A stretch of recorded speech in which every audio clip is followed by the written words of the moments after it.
Do you remember your first time diving in head first? I do. See, I dove in head first with Jasmine, or Golda as everyone who loves her calls her. I got married at 22, young and in love, but learned that love don't come with a manual. You dive in head first, but sometimes the waves pull you under. See, Golda was full of life. Hair was the brightest hue of any color she could find. Wigs, dyes, big and small, it didn't matter the size. Any style she had, plus her brown skin and smile, she made it all look fly. Now, being young, new to adulthood, and our bodies, we made the mistake every couple makes, believing we were invincible. Or so we thought. And we got real fruitful, and Golda gave birth to two of the most beautiful gems. My life had come to know the most vivid emeralds, the shiniest rubies, and the largest clusters of jade. Thus, Jael and Jade, born just a couple years apart, they seen the world through the brightest eyes, through the light of our love, until things started dimming. First, it was whispers of doubt, passive aggression, fueling snarky remarks. Then it was shouting, trying to find out who can say the pettiest thing just to get a rise. It went to sadness. It went to sadness, realizing that as much as I tried, we weren't fitting the mold we were trying to force each other into. By the time it reached the end, it was silence. When I realized that no matter how much we both were trying, we couldn't let go of our pride. First, it was us. Then it was me. Look at your dad leave. That's how you know he don't give a damn about you. I heard Jasmine say that statement resounding like talons scratching on a chalkboard. Hell, it's been almost 8 years, and my ears still ring to this day from when she uttered those words. I remember her threats of child support cases thrown at me like the worst of accusations. See, Golda knows I carry my gems like Atlas, and I watched my first love like a practitioner with a scalpel hone in on the pain of me being a kid, not knowing when I would see my father. They say that hell knows no fury. I say the heart knows no pain, like having your own wielded against you like weapons. No contact, yet still taking critical hits. I used to see it with my own two eyes. Now I see it with my own two. I've learned that hurt people hurt people. And Golda is like a house built sturdy, but over time the cracks spread, and when the foundation shakes, it can get hard to stand. But sometimes, as good as it feels to blame, I remember as clear as day the moment I made her heart break. I found I can do it better with what I say, so my words went from commitment and affirmation at the altar. You are my wife. On me you can rely. And I'm lucky to have you by my side. To altered, you're not anything to me. All you'll ever do is rely on me, and you'll be lucky to do that. Now, I ain't gonna lie, it felt great in the moment to say, but it's been years, and I don't know if that's something that I can take back.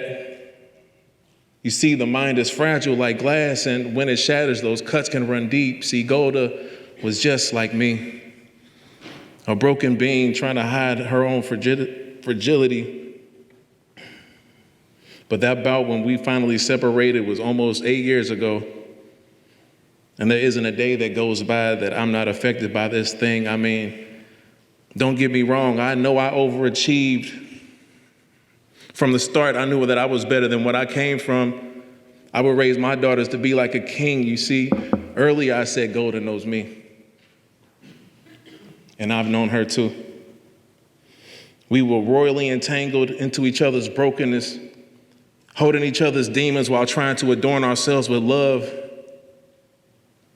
This ain't a case study. Golda and this trauma is real life. See, she grew up on the West Coast apart from the womb that made her. Her father raised her, and he was a legend of sorts. South Central's finest geologist in the 80s greatest epidemic. I recall she told me stories worse than getting cold on Christmas morning. Boom! Wake the babies up, kick the doors in. Unfortunately, this isn't Santa Claus with a nice list. This was the FBI. It was a raid. And it doesn't snow in LA, but Golda's dad was used to plowing through the white. I understand. I try to understand being in the kitchen with your family and federal agents beating down the walls of her protector, guns and rifles drawn down on her and her family. She was well versed in paranoia and anxiety. She had a close friend gunned down while she was right beside him. Right beside him. But you just don't walk away from that, do you? This isn't something you see on TV. This revisits her every morning when she wakes up. This was her life. See, this pain goes deep, and even though she grew up with money in the suburbs right next to Beverly Hills, Daddy's questionably deep pockets couldn't manage how she feels. She built walls at every corner she turned, but the walls won't protect you from the war inside. Her battlefield was her mind, and I was the bystander doing my best to hold her together. I didn't know how deep those cracks went from being weathered, and that weight I carry too. No escape from it, couldn't break from it. I wasn't just her husband, I was the paranormal investigator, seeking echoes from every piece of her past, fighting ghosts that weren't even mine. But it's been 2 years of raising these girls alone as a single parent. I appropriated Mother's Day twice. That was pretty cool.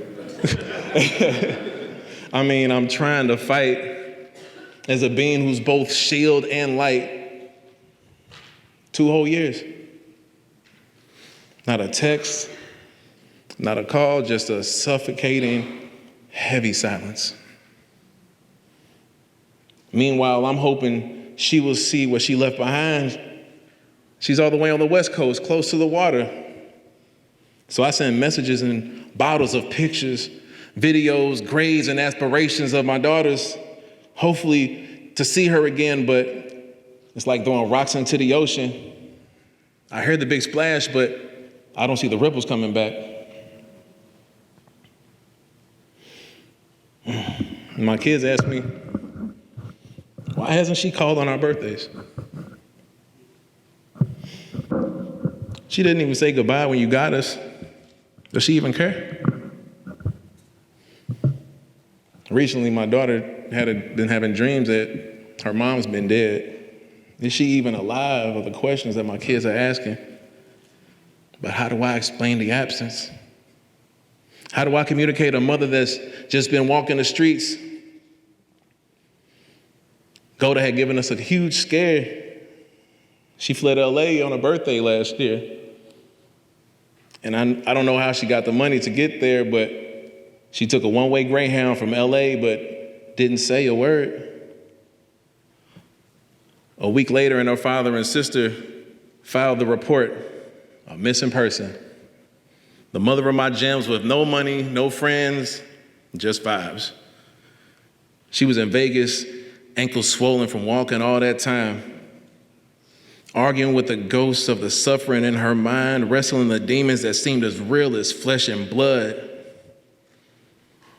How do I tether her to a reality she can't even recognize? How can one save a shadow of a woman who's become a stranger to herself? And yet we have hope.